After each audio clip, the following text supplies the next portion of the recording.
Isso demonstra o Giuseppe Campesi, um livro chamado Genealogia da Segurança Pública. Pesquisa histórica, conceitual, de como se constitui o conceito de jurisdição. Jurisdição é impensável sem os administrativistas, que são esses que vão incorporar a escola tedesca. Ademais, a tentativa de constituição de um pensamento italiano justo-publicístico se dá de novo em contraposição ao que aconteceu, o que aconteceria na Itália, na Alemanha. Essas são justificativas. A coisa é boa como está porque não foi tão ruim quanto a Alemanha. Que não, né? Que não é uma justificação razoável. O que poucos dizem é que quando o Arturo Rocco escreve o texto base sobre o tecnicismo jurídico, ele faz literalmente, não vou usar esse termo, sob pena de ter cortes.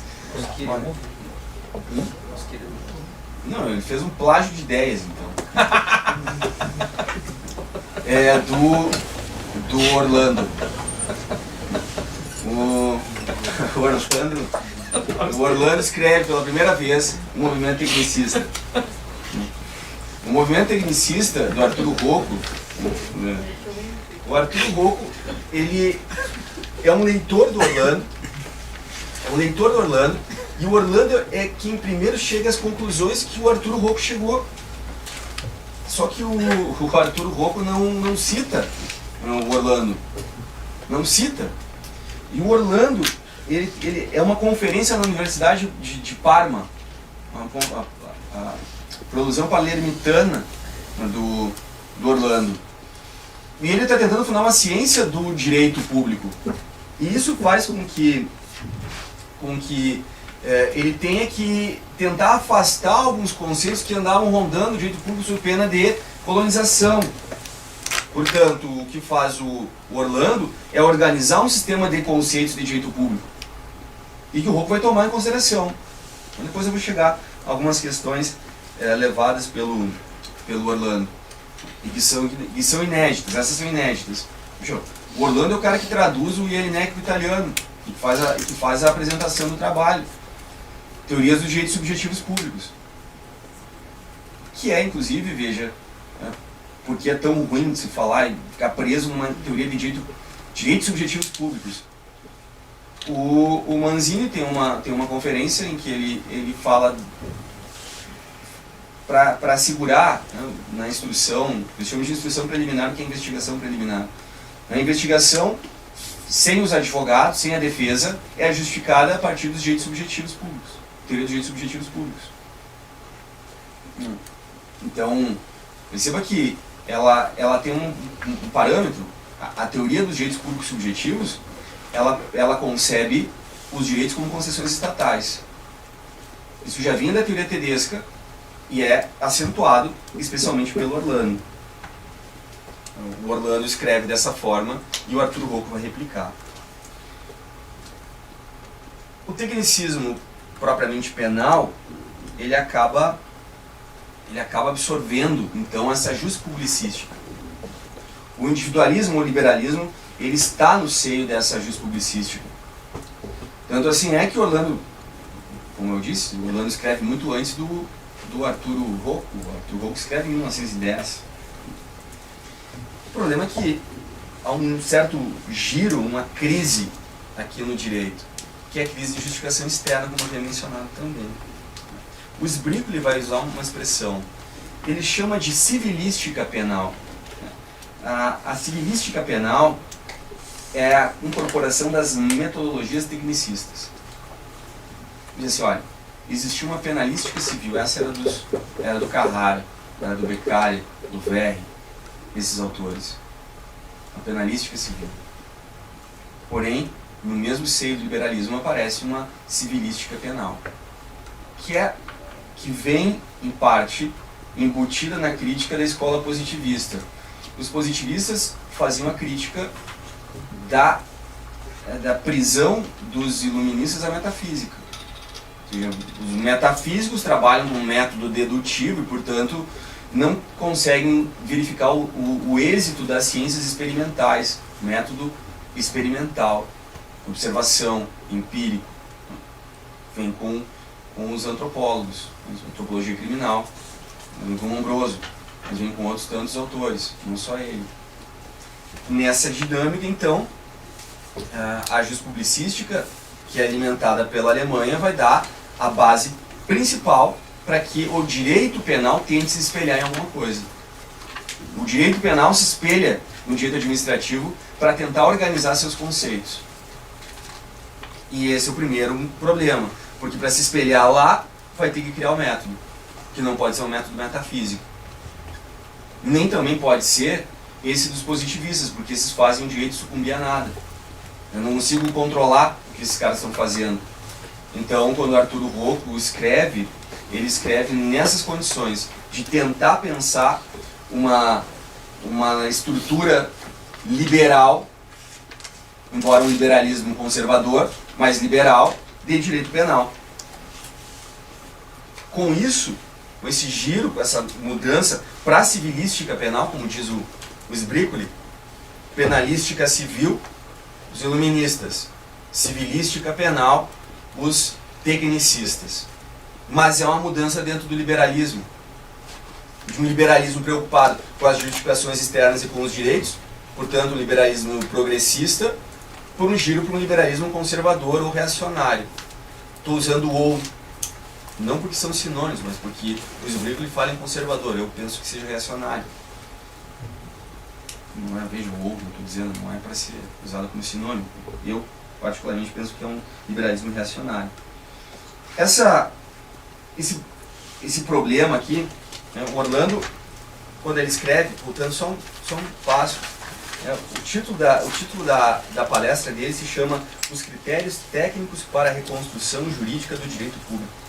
Contributo à História do Direito Público nos últimos 40 anos, 1885-1925.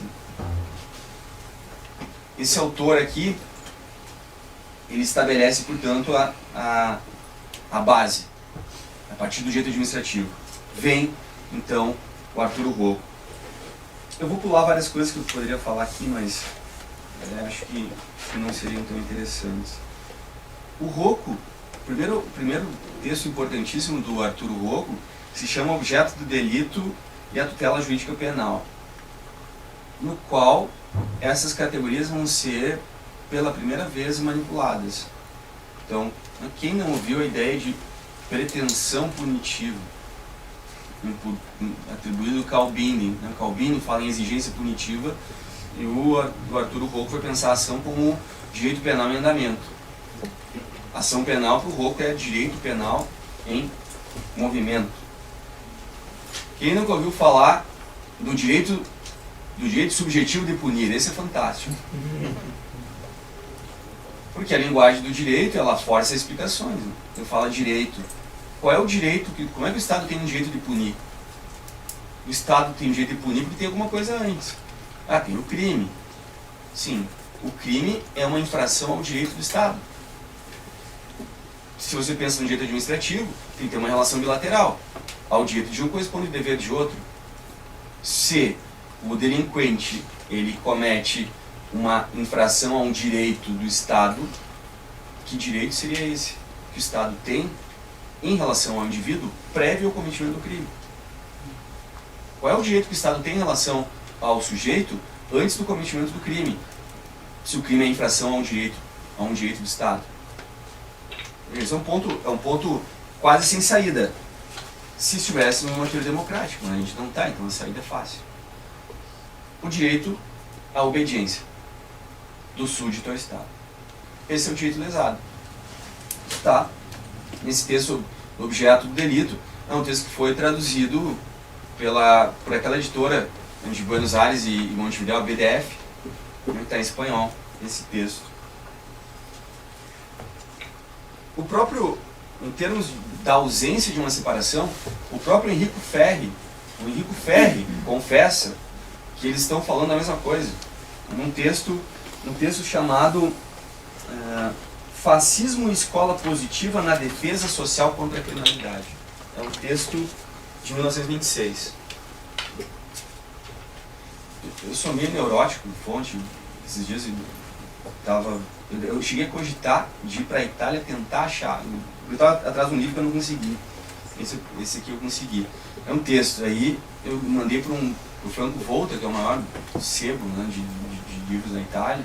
Não, às vezes, talvez tu consiga encontrar numa feira de livros sazonal que acontece, mas é que são as pessoas que têm os livros e tal. Eu hoje tenho, de falei, minha mulher, sabe aquele olhar assim, tipo, né, fulminante, né? Não, né? Mas isso aí. Mas tem vários textos que sumiram nesse processo. Tem pelo menos 2 que eu não consegui. E, enfim, pelo menos para checar, né, a fonte, embora consiga fazer isso pelos comentários. O direito subjetivo de punir é essa. O direito subjetivo de punir nada mais é do que a colocação em prática da velha pandectística.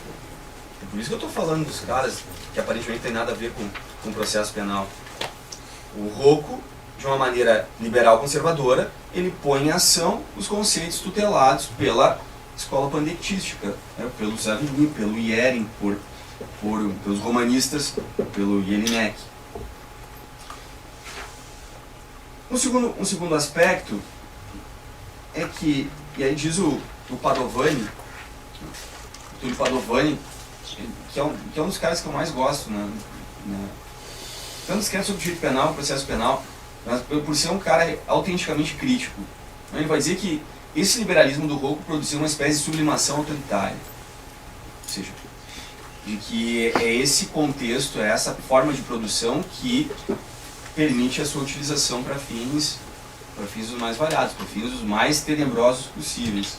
Portanto, o fato de você não ter sido um fascista não quer dizer que você não tenha ligação com o fascismo, porque você dá a ferramenta para os caras.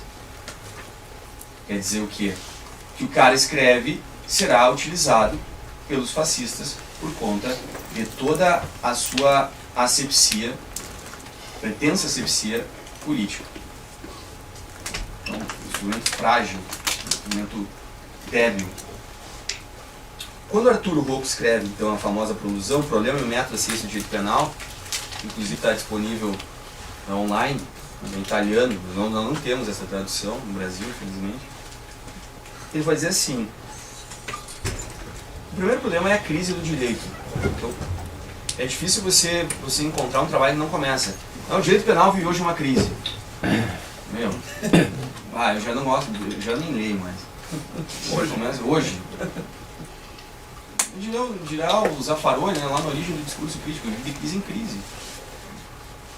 Um discurso crítico, né, que ele chama atenção é justamente a colocação em torno das constantes crises fabricadas pelo próprio direito penal para sua automanutenção.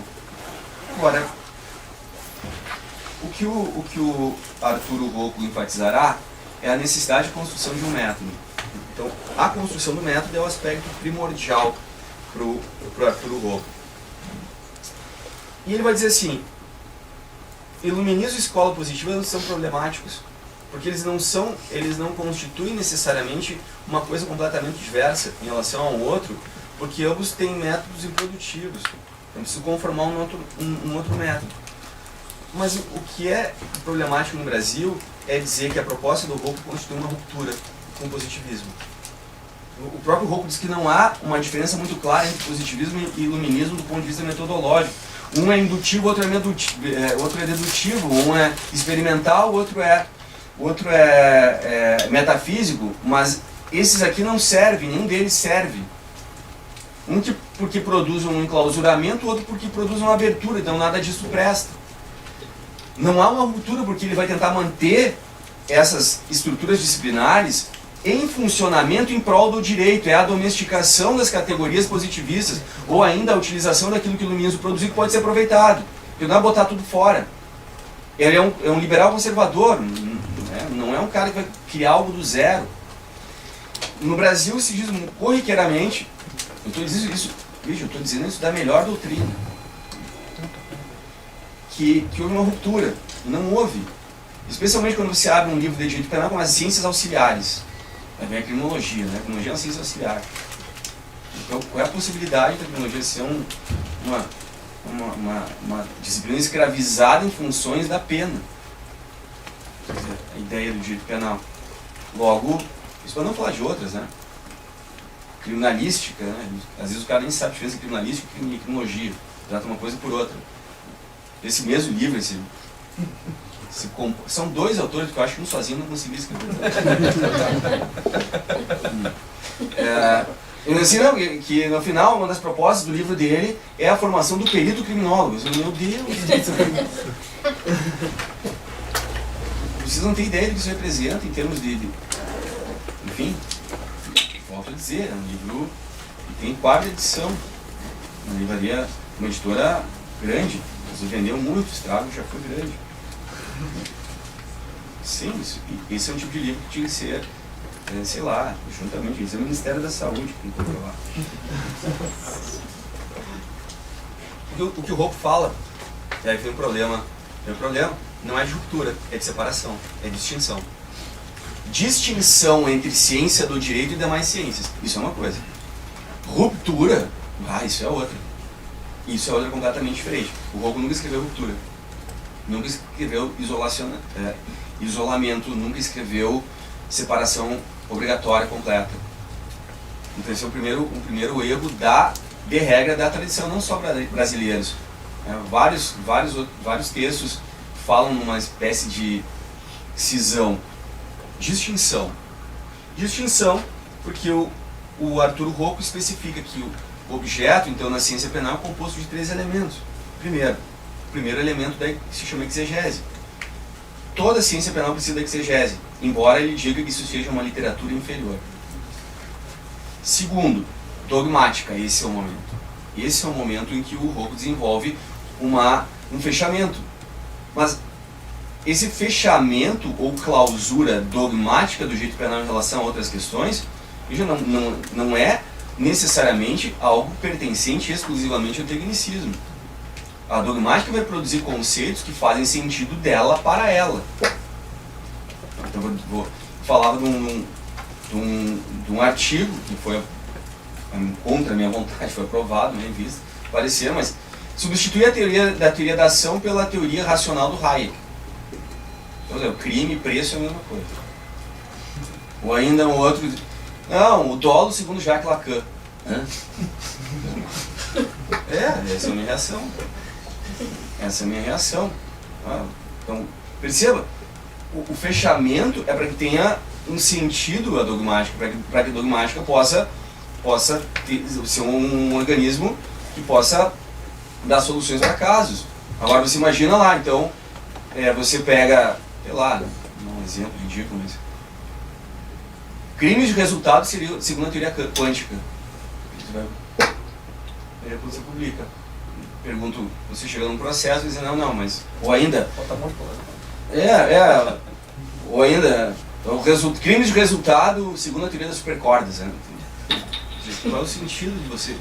Eu tenho isolamento, então eu não vou colocar a física ou os físicos para discutir dentro do embora se diga de passagem, se tem um movimento da neurociência a partir do compatibilismo humanístico do direito penal com a neurociência. Isso eu acho fantástico. É um compatibilismo humanista. Mas, de toda ordem, quando você insere critérios de neurociência dentro do direito penal, você vai desfigurar muita coisa. A começar por você dizer que culpabilidade vira pressuposto de pena. Não, Damasio tinha razão. Claro. Ele e outros, né? Ele paga o papo. Enfim, é mais fácil, já vem na mente. Já é automático. Não tem que dar um exemplo. Damasio. Terceiro, a atitude crítica. Porque depois que uma pessoa escreve o que ele escreveu sobre imputação objetiva, se der um terremoto na Ilha de Páscoa, é culpa dele. O risco, um artigo fantástico, o risco de tomar uma sopa. Não vou avançar aqui depois. Mas... O terceiro aspecto, crítica jurídica. E aí vem a perspectiva de inserção na política criminal. Exegese, dogmática, crítica ligada à política criminal. São os 3 momentos da ciência do direito. Eu pergunto onde é que está a separação, que alguns autores insistem. E não há.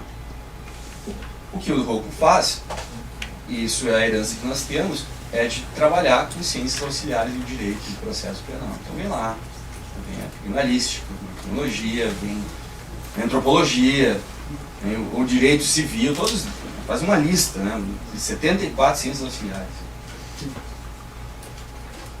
O que o Arturo Rocco, ao final de tudo, vai produzir é essa proposta tecnicista como uma espécie de reivindicação de ciência do direito penal que havia sido colocada em xeque ou deslocada a partir do movimento positivista. Contudo, como eu havia dito, como diz o Marco Nicola Miletti, professor da Bicocca em Milão, o Miletti vai dizer, ele chama o sumo sacerdote do tecnicismo é o Manzini, não é o Rocco. E veja, essa aqui eu vou fazer questão de trabalhar algumas questões com vocês, mais de perto. Essa prolusão de 22 de novembro de 1910 é 10 meses depois da prolusão do Rocco na Universidade de Sassari, se chama A Política Criminal e o Problema da Luta contra a Delinquência e a Má Vida. Má vida é um conceito essencialmente criminológico. Especialmente é um conceito que é desenvolvido pelo Alfredo Nicéforo e depois retrabalhado pelo Scipio Sighelli, Gaetano Mosca e os caras da teoria das elites. Então, o problema aqui é identificar a má vida com as classes perigosas. Coisa que não foi com esse nome, a má vida é um conceito, mas na França realmente aparece como classes perigosas por um artigo do Augustin Morel, que é o mesmo cara que faz o Tratado da Degenerescência. Os caras democráticos. Veja só o que vai dizer o Manzini. Alguém que aparentemente não tem ligação com a criminologia positivista. Então, Manzini vai dizer assim, é preciso definir os meios imediatos e imediatos na luta contra a delinquência. Veja lá, luta, combate, linguagem militarizada, combate à corrupção, né? Combate a drogas. Ele vai trabalhar, primeiramente, olha só, os meios imediatos para se acabar com o delito são educação popular, bem-estar social, a luta contra o alcoolismo, dentre outros. E as causas, mas não se dá para fazer nada em relação às causas da delinquência. As causas sociais, isso o direito penal não consegue fazer. Já está melhor, inclusive, que alguns deputados. Invocar um Manzini, um momento de razoabilidade. Agora, os meios imediatos é o direito penal que se transforma na prima ratio. Veja só, abre aspas, e começa assim. No campo ético cultivou-se um equívoco, a ideia de que seria uma vergonha andar armado. O uso da arma contra um malfeitor não deveria ser tratado como uma faculdade jurídica, mas como um dever social. Então, esse é o começo. Na base do que é para ser um pensamento tecnicista. Ele vai dizer assim, primeira proposta de direito público, porque aqui a questão das armas, do andar armado, está ligada ao dever do privado, ele não está falando da polícia ainda, nem chegou. Falando do dever, se eu vejo um delito, o meu dever é matar o malfeitor. O segundo aspecto, agora sim para o Estado. Pena de morte e aumento das penas. Veja aqui, eu vou ler para vocês, para não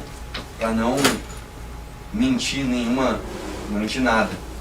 Diz assim Manzini, o nosso sistema penal, que de resto não teve jamais uma completa atuação, é não apenas benevolente, dadas as condições italianas, mas é também outro sim forjado em modelos criados para povos de índole, de costumes e disciplina diversos dos nossos. É um pouco do discurso antiparlamentar, ao se dizer que a democracia não serve no Brasil. Ele se inspira, além disso, em um critério fundamentalmente errôneo, fatal petição de princípios sobre o qual se erige toda a sua complexa construção.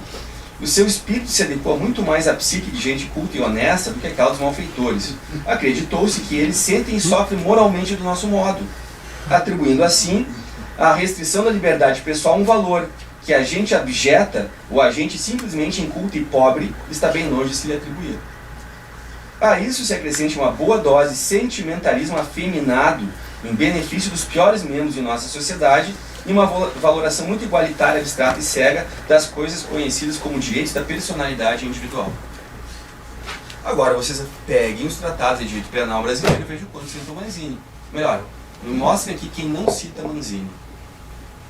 Que nem que seja para aquela passagem triste que ele vai dizer que a jurisdição, quer dizer, a competência é a medida da jurisdição.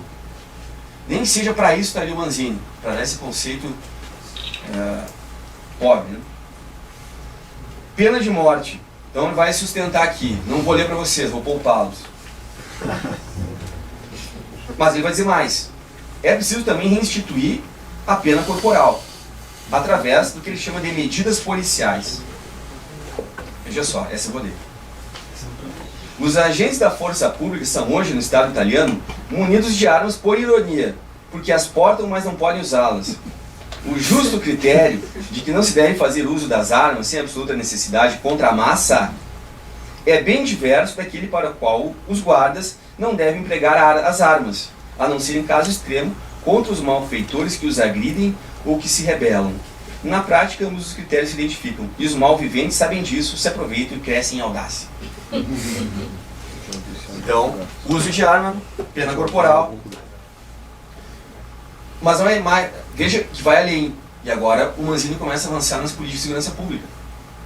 Então ele vai dizer assim, que a forma para que se possa desenvolver melhor as cidades é criar centro de segregação dos malviventes para a purificação dos centros urbanos. Ele chama isso de medidas de polícia. Ele vai dizer, os delinquentes eles não podem ser considerados como sujeitos de direito penal, mas indivíduos danosos e perigosos que devem ser eliminados. Onde é que vem periculosidade? É do tecnicismo? Da malvivência. Vem da malvivência, vem da própria ideia de medida. Ideia de medida é controle de uma emergência. Por isso que vai ser fundada na base da defesa social. Eu não vai mais citar, mas ele termina homenageando o Lombroso. De novo, para dizer que não há uma ruptura entre o tecnicismo. O que eles fazem é introduzir esse pensamento tecnicista, o pensamento positivista e pretensamente controlado desde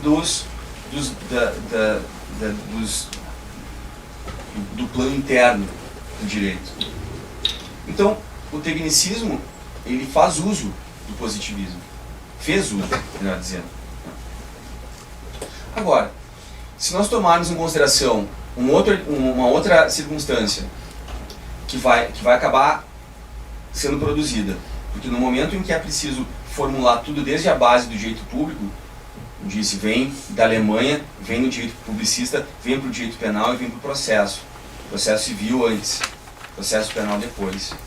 A conformação do que se chama teoria geral do processo. Eu, de novo, eu não quero tirar nenhuma palavra do que foi dito e, portanto, eu vou pedir de novo desculpa para vocês e paciência. Eu vou citar um trecho do Giovanni Carello, um dos grandes, um dos melhores historiadores do direito de todos os tempos, altamente crítico em relação à atuação dos magistrados e por isso odiado pelos processualistas, um crítico ferrenho dos juristas em geral. Mas assim, no que diz respeito à teoria do processo, ela tinha o objeto de aplanar as diferenças entre o processo penal e o civil. Isso não há dúvida. Diferenças tradicionais radicadas nas precedentes organizações liberais, já que está a base. Como eram, sobretudo, aquelas fundadas na iniciativa e nos poderes dispositivos das partes, na propulsão do processo civil, na administração processual da prova civil. A teoria geral do processo, ou teoria geral do processo em geral, servia a uma concepção autoritária de processo civil e refletia um processo de publicização do próprio direito civil substancial. Então, dois problemas, na verdade. A crítica que costumeiramente se faz à teoria geral do processo é de que ela estabelece premissas de direito privado, que constrói em torno de direito privado e vem ao processo penal. A construção da TGP ela é a publicização de conceitos que outrora foram de direito privado, não são mais. O processo civil ele é publicizado transversalmente. Música